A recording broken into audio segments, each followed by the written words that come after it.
Hello po, magandang po sa lahat po ng followers ko. Katatapos lang po namin sumamba. Paalala ko lamang po, ito po lagi po yan, hindi lang po isang taong nag-ano sa akin yan. Ako po ay, hindi naman po sa akin kawalan, ipalo mo ako, hindi. Hindi po yan sa akin kawalan. Hindi po, lagi ko po yung ipinapaalala. Hindi po ako kumikita kay Lolo Meta, kay Facebook, hindi po ako kumikita. Ang mga binibigay ko po yan, sariling pinagpaguran ko po yan. Kumbaga po, sineshare ang blessings ko. Kumikita asawa ko, kumitikita ako, kumikita ang anak ko. Sarili ko po namin pinagpaguran yan. Hindi po yan kinikita kay Lolo Meta. Ngayon po, kung hihingi ka po ng pabor sa akin sa pag-games ko na to, hihingi ka na sa akin ng pabor. Useless lang, ipapalo kita, magre-react ako, mag-share ako, tapos di naman ako mabunot. Malay ko po ba kung ano laman ng mga straw? Sa totoo lamang po, ito po hindi po, lagi ko na po itong ina-announce sa inyo. Kapag po nag-post ako sa mga nakalista, matik na po yan, inilalagay ko po yan sa straw. Kung minsan po, nadodoble-doble na ang pangalan. Kaya po minsan, kung kailan ako naglista, hinahangganan ko po yun ng star na guhit, yung pangalan na yun. Kung nakalagay na po siya sa ano. Dati po kasi parang may nadoble ako sa mga garapon. Ngayon po, pag hindi po na-post ang pangalan mo, wala ka sa garapon. Wala ka po sa garapon. Kung hindi po na-post ang pangalan mo, wala ka sa garapon. Lagi pong sinasabi sa inyo, hindi ko po alam ang laman ng straw. Pag po binunot ko yan, sa totoo lamang po, lagi ko po rin sinasabi sa inyo, wala po sa pamilya ko ang kasali sa pag-games ko na to. Wala pong makikinabang dito na pamilya ko. Bakit pa po ba ako magbibigay sa inyo kung pamilya ko din ang bibigyan ko, di po ba? Wala pong nakikinabang dito, kundi po kayo na mga followers ko. Kaya nga po ako nag-a-announce na good sharer, na good sharer po na, yung good sharer, ako po mamimili. May libreng pang kape ka, may libreng pang kape ka, pambili ng asukal. Saan mo mapupulot po yan? Libre pang kape, libre pang asukal. Di po ba? Ngayon po, ang mindset ng isang tao, ang mindset mo, paano kita ipapalo, tapos di naman ako mabunot, magre-react ako, mag-share ako, di naman ako mabubunot. Mindset mo po yan. Nasa sa inyo po yan. Bakit po ba pag tumulong ka sa isang tao, kailangan mo rin po ba kailangan mo rin po ba ng kapalit? Palo lang, itap mo lang ang fingertip mo. Palo lang. Tapos react lang, comment lang, nasa sayo yan. Kung mag-share ka, may libre kang pangkapit asukal. Ano pong klaseng mindset yan? Magpalo ka sa ibang taong scammer dyan. Well, ako po ay laging nagsasabi po sa inyo, sa palabunutan sa straw po natin, wala akong kapamilya. Wala po akong pamilya nakasali dyan. Ipakita ko man po sa inyo ang pangalan hindi ko man po ipakita ang mga bubunutin ko. Iba't ibang klaseng tao na pong nandyan sa garapon na yan. May taga Mindanao, taga Ilocos, taga Cavite, taga Batangas, taga Bacolod. Iba't ibang klase na po ang mga nakasali dyan. May taga Angeles, Pampanga.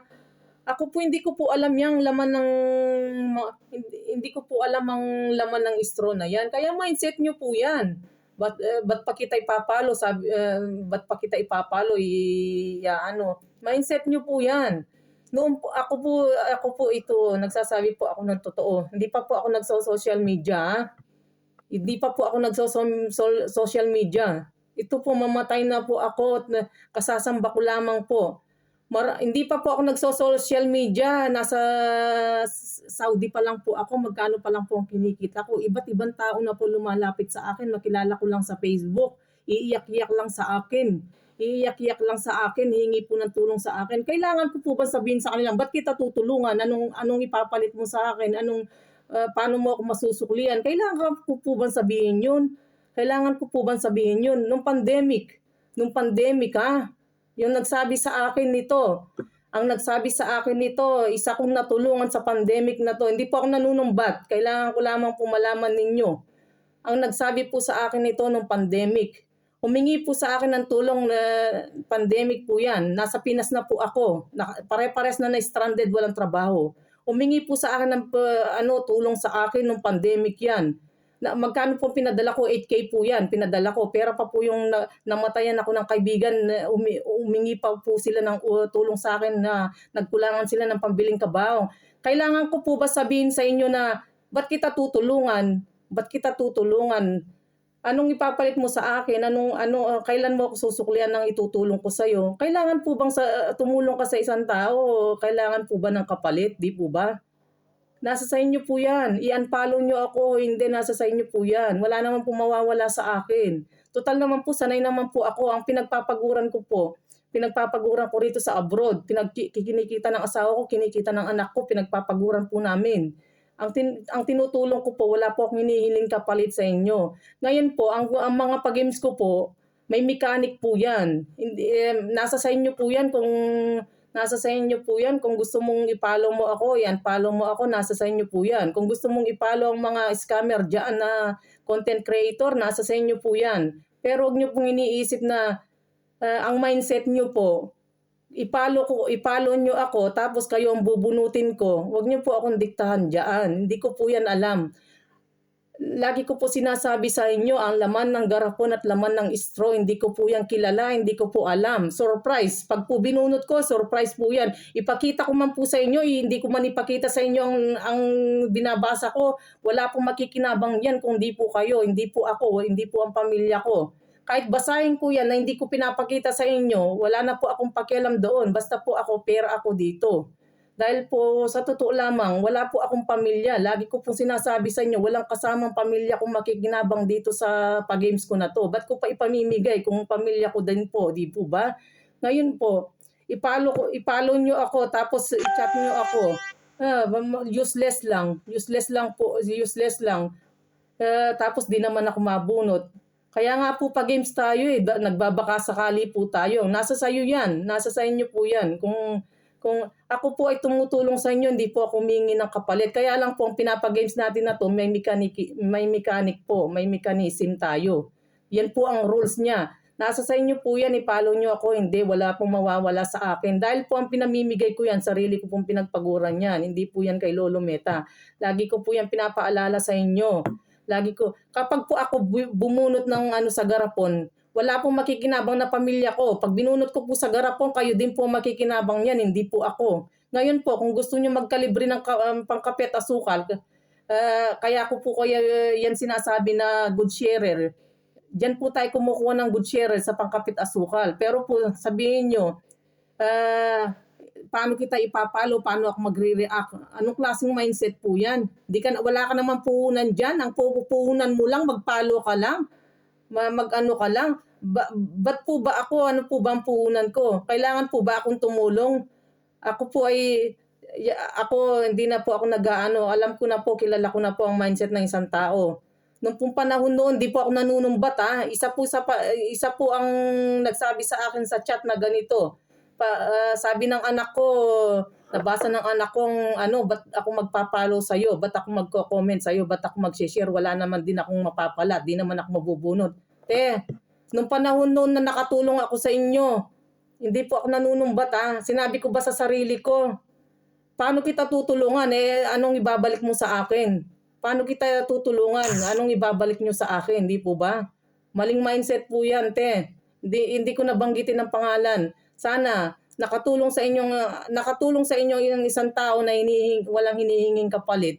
Huwag niyo nang i-remind sa akin, na paano kita ipapalo, paano ako mag-share sa iyo. Hindi naman ako mabubunot dahil may business ako. Lagi ko sinasabi sa inyo, walang pinipili dito sa pag-games ko na to. Wala pong pinipili sa pag-games ko na to. Mayaman ka man o hindi, basta nag-comment ka sa mga post ko, matik yan, lilista ko pangalan mo. Maraming mayayaman na content creator dito na nag-comment na inilista ko sa garapon. Wala akong pakialam, mayaman ka, mahirap ka, may business ka. Wala akong pakialam dyan. Lagi nyo pong tatandaan, lagi. Kung ang mindset nyo ganyan, hindi rin kayo aasenso. Kung ang mindset nyo ganyan, wala pong mangyayari sa buhay nyo. Ako po ay walang hinihiling kapalit sa inyo. Lagi nyo tatandaan yan. Nung pong hindi po ako nagso-social media, iba't ibang klaseng tao ng mga tinutulungan ko, hindi ko yan pinopost. Nagsabi po ba ako sa inyo? Ikaw, te, nagsabi ba ako sa iyo? Ba't kita tutulungan?